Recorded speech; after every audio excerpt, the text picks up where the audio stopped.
Welcome. Our guest today is my brilliant friend and colleague, Kelsey Rose Williams, a design scholar and archivist, freelance historian and writer, photographer, modern architecture preservation advocate, American living in France, and author of a fascinating Substack we're going to talk about today. Her educational background is in art history, with an emphasis on the modern era, and museum studies with a master's in archives. As Kelsey Rose says, her writings are soaked in admiration and care for historic places, objects, and the people who came before us. Welcome, and thank you so much for joining us here on the podcast. Hello, and nice to finally meet Larissa and to see Sarah again. It's very exciting to be here. Oh, thank you. As a fellow multifaceted creative, I love how you explore and weave together many intersecting passions in your Substack, including art, design, architecture, fashion, travel, and the subtle nuances of different cultures around the globe. Can you share about the origins that led you to start your Substack and what does its name mean? Yeah, of course. I can definitely relate to the title of multifaceted creative. So thank you for placing me in that section. It's really tough, honestly, to choose one avenue and stick with it when there are so many fascinating things available to us in the world. So, yes, multifaceted, definitely. I relate to that. As you mentioned, my educational background is in art history and museums. So I studied both of those majors in college. And I ended up going to our dean at the time and asking if I could switch some classes out so that it can be more modern focused. So I'm sorry to the Renaissance era, but I spent a little bit more modern training in school. After college, I had worked in some museums and educational and archival roles alongside some retail jobs as well. And then 10 years after that, I had moved to Los Angeles and I landed my dream job at the Eames House. I started giving architecture tours and working on conservation projects alongside the Getty Conservation Institute. And this pivoted me pretty intensely into the architecture and has historic preservation roles. I remember just spending most of my free time jumping in the car around Los Angeles and stalking museums and different houses from the sidewalk, calling it not trespassing. It's just admiration. And for some time, I had continued on in those paths. And then I had moved up to Seattle and started working for the Eames office on that side of things in the archive management after completing grad school. I started teaching myself French kind of randomly in the beginning of COVID as a maybe a little bit of an absurd challenge. And then life took a pretty drastic and intensely different paths for me. I'm very lucky. I ended up falling in love with a French person and moving to France. And then a couple years later, now we're married and living here in the South. So, really, lots of different interests were and still are deeply present in my life in many different ways. And I find that all of those avenues really build up on each other. I really had this path of art, architecture to archiving and then throwing the French part in. It's been wildly diverse, I would say. And then also throughout the years, really, I had taken to writing and I had done some freelance projects for certain companies and some writing definitely for my role with the Eames family. And at one point, a friend named Muriel, she's an internet friend, she kind of poked me about starting a Substack. And that was actually after another internet friend named Ali LaBelle had interviewed me for her channel. And so I thought, gosh, I need to just jump into this. I want a more frequent channel for writing. It just was something that was really digging at me in a positive way. So a voice that kept coming to me saying, you need to write more and you need to start these discourses with other people who also really like art and design. So that's where Substack came in. As far as naming it, gosh, I was trying to think of names that would feel all encompassing, kind of like my passions and my interests. And you're nodding, which I'm glad you relate to. I knew I didn't want to pigeonhole myself into being able to write about just one subject. I think writing only about architecture didn't feel like enough for me. I wanted to expand the subject matter. But I know I also really wanted to write quite a bit about moving to France and about this overall feat of learning another language and another culture and being so far from what was normal reality to me at that point.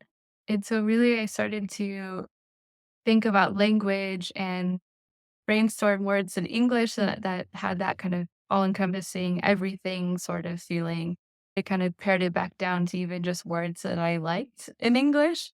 And then I thought of the word absolutely just because I say it all the time. In English, I'm always like, yes, absolutely, I'll do that. Yes, absolutely, love that. And so I started to think about, wait, what is the French counterpart? Wait, actually, I say absolument all the time in French too. Even during a marriage proposal, I said, oui, absolument. And so that word just immediately jumped out at me. And that's where the name came from. I always like to say that my Substack really is all of the things that I say, like, yes, absolutely to. And since I'm in France now, it's kind of okay, we're saying everything in French these days. So let's have it be absolument. So that's the long story of how I started to love all of these different things in life and how it all gathered together to present itself in this weekly newsletter that I love, love, love writing. And love the way you've tied all of these things up with this lovely piece of string that is the title, because art and design scholarship can often become siloed into a narrow focus on a creator or an era. And as a scholar, that's our training, that's your training. And it's so refreshing that you take this expansive approach and all the things that you're just excited by and say yes to, you structure in this like pots of inspiration in your Substack. Do you think this perspective is actually often closer to the many enthusiastic passions influencing those original creators that you write about? Yeah, you're like, "Yes, absolutely." It's absolutely. I can't help myself there. You're so, so right. I think that I know we'd talked about this together, the 3 of us before, but I'm just naturally attracted to people who are polymaths, who have all of these different facets of interest and have kind of their hands in different buckets, as you can say. So that series that I do, right, I try to do once a month. It's called 3 Pots of Inspiration, and that really was born with that idea of really digging into 3 different areas that are either art related or architecture or design, and really looking at 3 different things within those categories that I can present and share with people. I know I had one recently that was super, super fun for me to write, which was the September issue of 3 Pots of Inspiration. I began that one because I knew I wanted to write about the surrealist artist Dorothea Tanning. I think Sarah, you had mentioned that you're a huge fan of Dorothea in a modern era textile designer named Dorothy Leeds. I naturally wanted to connect the dots because of their artistry, but then I realized, okay, yes, there's a very obvious connection too. Their names are very like Dorothy-esque. And then really instantaneously, I had this idea pop in my head. There's a woman named Eleanor Cording Booth who has a Substack called A Considered Space that I really, really admire. And just a few days prior to me writing that Substack entry, she had posted this photo of a side table that had like really thin, elegant metal legs coming down and one little ball, a red ball for an end cap on the table. And I immediately thought, okay, it's like a little red shoe. It's like delicately putting itself into Dorothy's shoe. And then instantly again, it was, oh, I have my third Dorothy. I can use this for my 3 pots of inspiration. It was kind of this like happy, meant to be moment. And it allowed me to dig again into Dorothy from The Wizard of Oz and follow her like Yellow Brick Road into clothing design and kind of that era of time that really matched with the other 2 Dorothys. And those 3 artists and designers and characters are all pretty different, but also the same when you think about them too. Yeah, the string is kind of connected back, which again, I love doing. Other 3 pots of inspirations covered. I had one about the Metropolitan Museum of Arts. They have a series called From the Vaults, which is where they take a film from their archive that started, I believe, in 1928 or so. And they share this full length film of some deep subject. There's one on Noguchi that I really like. There's one also on Louise Nevelson, the sculptor, who I had worked with her collection in New York one summer as a part-time job. So grasping your trust, I know Go we for are. I know, yes, and that's how I was too. I was 21 and living in New York City between my college degrees, and I worked for a gallery. And my coworkers at the time, we were in the warehouses and climbing on things and archiving and creating an inventory of those collections. And I know one day we hopped into the warehouse and he said, I need you to climb on this Louise Nevelson sculpture to get to the Albers painting box out there. And I thought, that he has to be kidding. And he was. And thankfully I didn't follow his direction because I was like, no one can disrespect Louise Nevelson like that. So I think everything is connected, not only in my Substack, but really in real life. All these artists and designers they're everywhere all around. And at different points, I'm accessing them without realizing that later they'll become even more monumental in some way to me. So that was another way to connect, the Met to my past work experience and my love for art. And I know another post was about vintage dresses. There was one that I was shopping for a wedding dress and I was very, very consumed really with searching for vintage dresses that kind of told a story of history without being so like overtly wedding themed. So I had a fun time searching through those and discovering the histories and stories behind designers that I never really took the time to really stop and research more or appreciate it to an extent that was more than just surface level. I wanted to know more, and that was a good way to do so. And then there was one series I wanted to talk about, which was the hodgepodge. That's a thing I try to do also once every month, a month and a half or so. And this is a post where really there are truly too many good things that I want to write about at that moment, but I can't possibly just choose one or even three, like the three pots of inspiration. So those posts are really this fine-tuned opportunity for me to almost collage and solidify, like, what's happening in my head and all these moving thoughts, like, putting them on paper and solidifying them and sending them off. Those posts really remind me of Ray Eames and her way of letter writing. Sometimes she would write these letters, oftentimes on tissue paper, and they would be colorful and have little collage parts and these little clusters around the page. She would write notes and little emphatic, yes, I want this. Look for these Hermes gloves in this size for me when you're in Paris. Or, hey, actually, we're working on the Eames chair and ottoman. Can we think about the arm seat of the chair kind of pivoting a little? I have this great idea about it.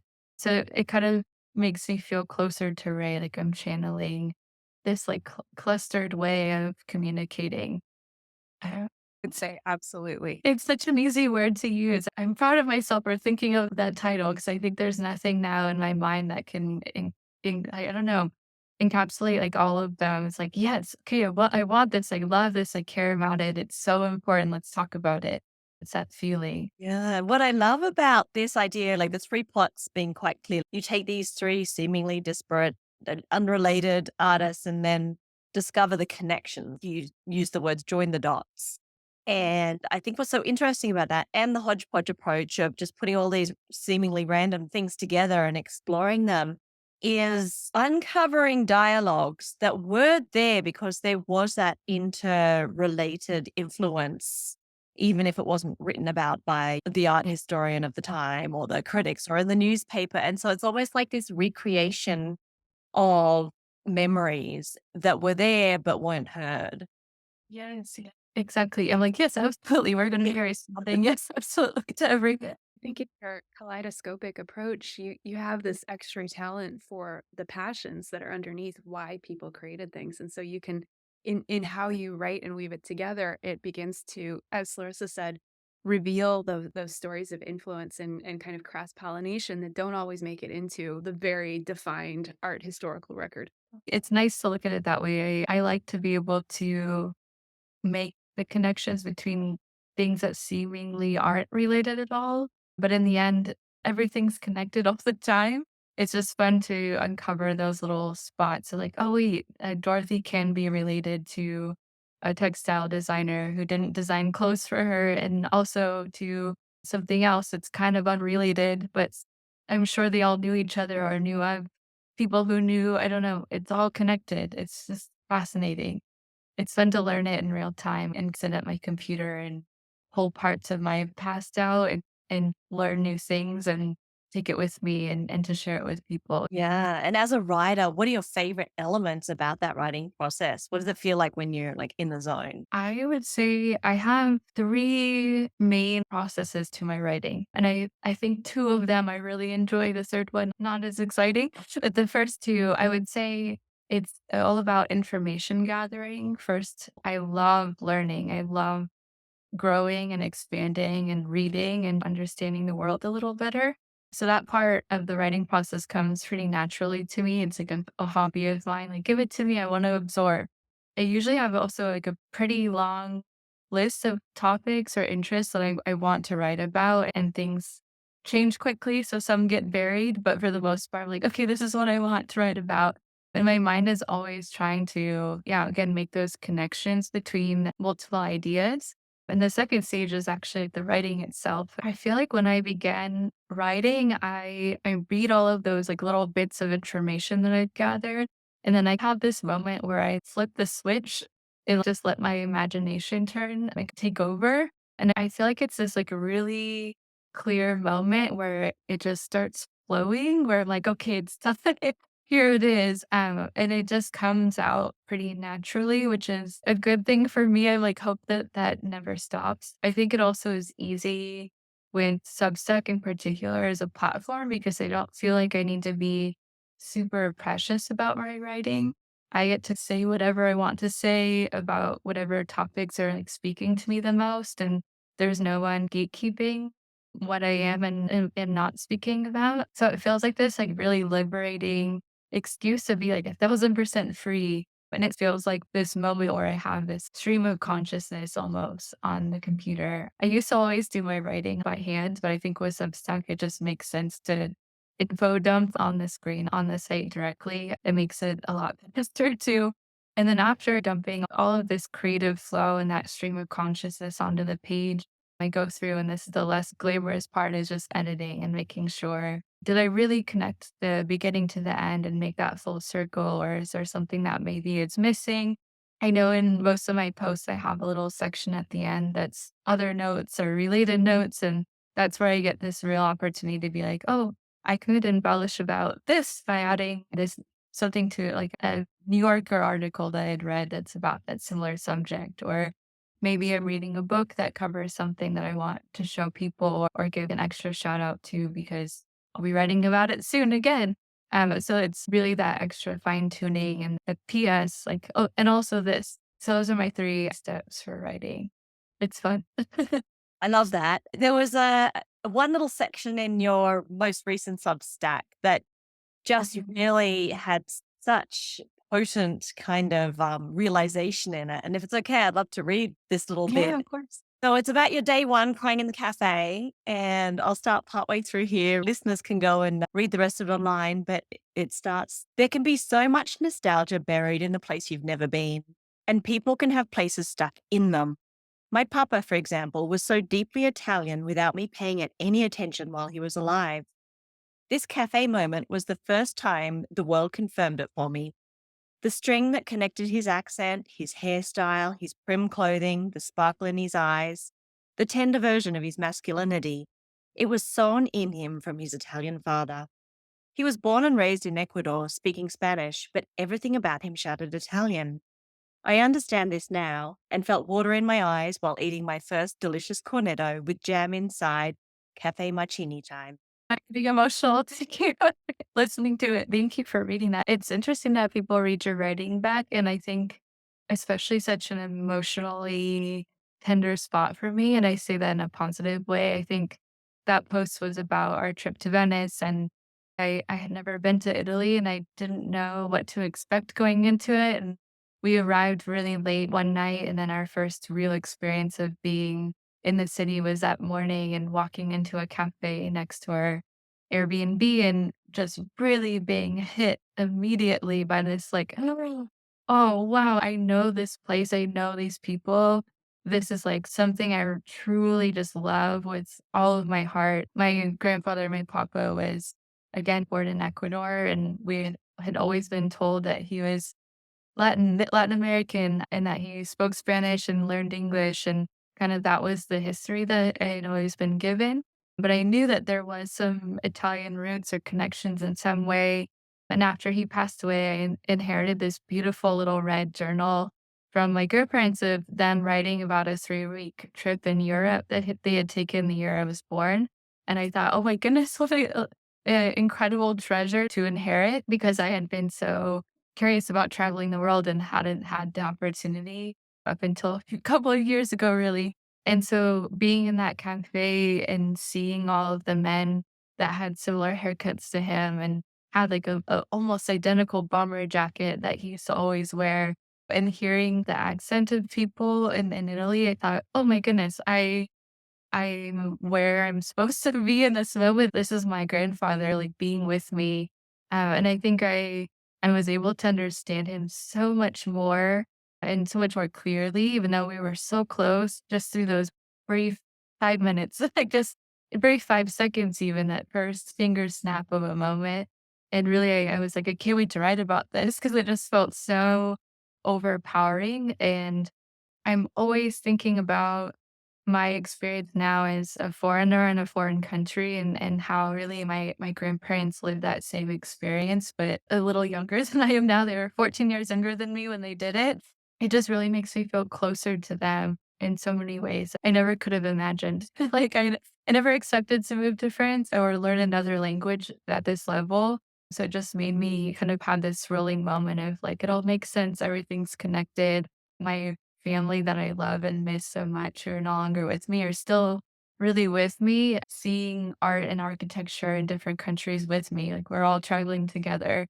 And it was fun to share it on Substack. So I'm glad people were feeling connected to it and enjoyed reading it. It made me happy. I related to that even though it's not my papa. I felt it. Oh gosh, yeah. I think that the part about people having places embedded in them, he was Italian. It was like, oh gosh, the whole time, how did I not see it? And I think it makes me even look at all of the artists and the architects that I really admire from the modern era, especially because they were forced to move and pick up and flee in times of intense trauma.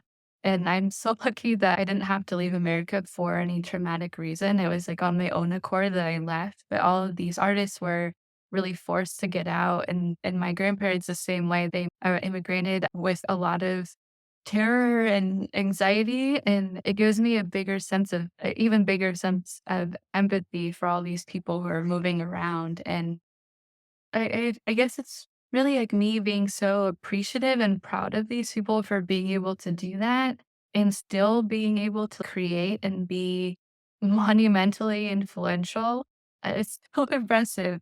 While I was in Venice, I went to Peggy Guggenheim's house, which was a life goal bucket list item for me. It's her old palazzo, which is now a house museum essentially, but more like just a portable museum with all her collections. And she's buried in the garden, and all of her dogs also are buried next to her, which is so sweet.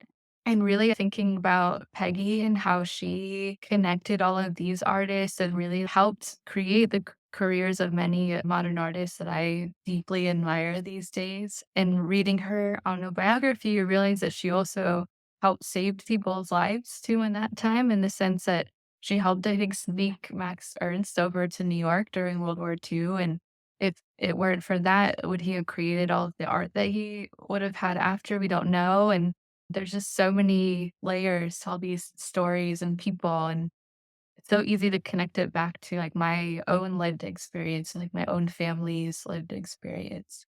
I'm so glad you picked that passage, Larissa, because that was the one where when I was reading your most recent Substack, it was a gut punch in the best way. Even for people where we don't have that same history, it taps into something deep in each of us about the threads that we carry that Yeah. when we need them around. And I also want to highlight just how beautiful your Substacks are. Like the words are beautiful, but the way you create them as a visual experience with your photographs, which are incredible, and then your curation of both historical photographs and artworks that weave in to illustrate what you're writing about.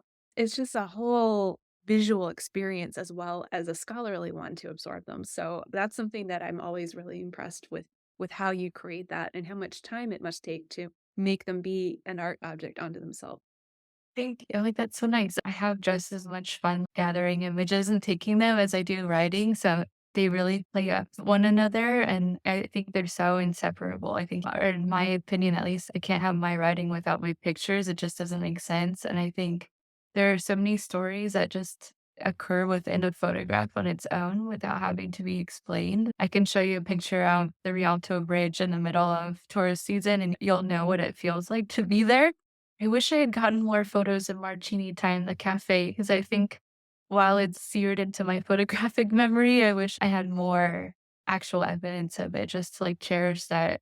I thought it was kind of risky to share that story because I thought, gosh, how do I summarize like a honeymoon week in Venice? I could write about gondolas and bridges and this and that. But I was like, no, I think telling the story, these deeply personal stories of like why I liked this tiny little cafe that had mirrors on the side and a row of incredible looking pastries and little wiener dogs walking on the red floor. Like, why was that more important to me than going on a super touristy, more expected route of Venice? Which there's also nothing wrong with those places either. They're famous for a reason. I think I'm, in the end, really happy to have shared those stories of what was Venice like. Well, I cried the first morning we were there. And this is why I think that's way more impactful.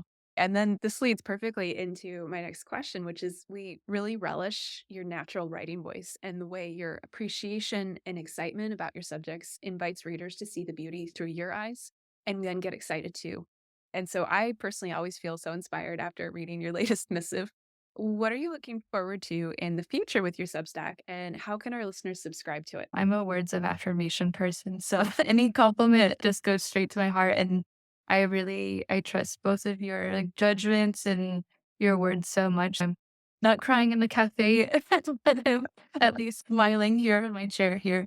I think for Absolument, the Substack, the easiest way to subscribe is just to go to the website. So I think it's Kelsey Rose, KelseyRose.substack.com, I believe is the URL. And there's just a button to subscribe. It's free. I'm thinking about offering some paid posts just to be able to like get paid for all the research and writing. But for the most part, I think I want to aim at keeping it all accessible and open to people. And this week actually excitingly marks the 1 year anniversary of me writing on Substack. So in my next post, I'll be doing a kind of a roundup of all of my favorite Absolute on Substack posts so far, just little moments, which as you can imagine is going to be pretty long because I tend to go overboard on everything. So I'll be posting that shortly, and inside will be a giveaway for a gift card for bookshop.org, which is an organization that I really like. It helps promote the longevity of independent bookstores. So you can purchase books through their channel, and it gives certain amount of the proceeds to different bookshops, and different bookstores can actually have like their own online shop there to make money and sell their books through that channel. So for one of my paid subscribers, like someone will win a gift card. And really my hope through that is to help expand someone's life a little bit. I think reading, besides being kind to people, is like the most important thing that you can do. So I'm hoping it helps someone discover a new book, a new author, a new artist, etc. through that channel. So that's one thing. I think too, I've been kind of experimenting with an idea of having a shop, like an absolute mall shop. So I've been playing with that idea for a few months, and I really want it to be filled with like vintage items or books that are about like the subjects that I'm writing about. So you can kind of just have a quick link of like, oh, if you want to read this autobiography of Peggy Guggenheim, I also have vintage Peggy related books I collected around. So I've been playing with that and kind of having a heyday collecting and hoarding vintage objects around France that I've been finding, like antique butter curlers. They're like the most fascinating sculptural, beautiful object that I think I've maybe have ever seen, in, at least in France, definitely. The toughest part though is that the shipping comes from France to the US, which I'm assuming where most of my shoppers potentially could be, is quite expensive. So I logistically haven't quite been able to figure it out yet. So potentially a shop is coming, but I don't know. And I think I really have been toying with the idea of interviewing and incorporating other people into my writing. Interestingly enough, I usually write about people who are dead, just like kind of morbid. That these are people who have already come and gone, and that really seems to be my general focus. So I think it would be really refreshing to have like current discourse of like people who are living talking about art and design and architecture, and even people who also have moved abroad and kind of what their experience is like. So Sarah is going to be one of my first interview guests, which I'm really thankful for. I think it'll be fun just to have more of a conversation with people instead of it being kind of one sided. So that'll be something I'm sneaking in soon. So stay tuned. And if you can figure out how to make that shop work, your taste is exquisite. So I'm going to be all over that. Thank you. I think it'll be really interesting too to maybe work alongside other smaller brands and kind of curate little selections of historic items and books to ship over to the US. I have all these turning thoughts, as you've noticed, to this interview, and I think it's all really exciting. It's all about the history and sharing and spreading these stories and histories I find really personally fascinating and important for people to know. So stay tuned. Thank you. And for all this inspiration that we're excited to share the inspiration with our listeners. And we will definitely have the Substack link in the show notes. And anyone listening, you can go to our show notes and you can click and subscribe and then get all of these fascinating missives in the future in your inbox. Thanks so much for joining us today, Kelsey, on the Art Elevator podcast. This has been such a joyous and inspirational conversation. Thank you. Thanks for having me on. Thanks for listening and reading and getting a little teary eyed with me. It's been really fun. I appreciate it.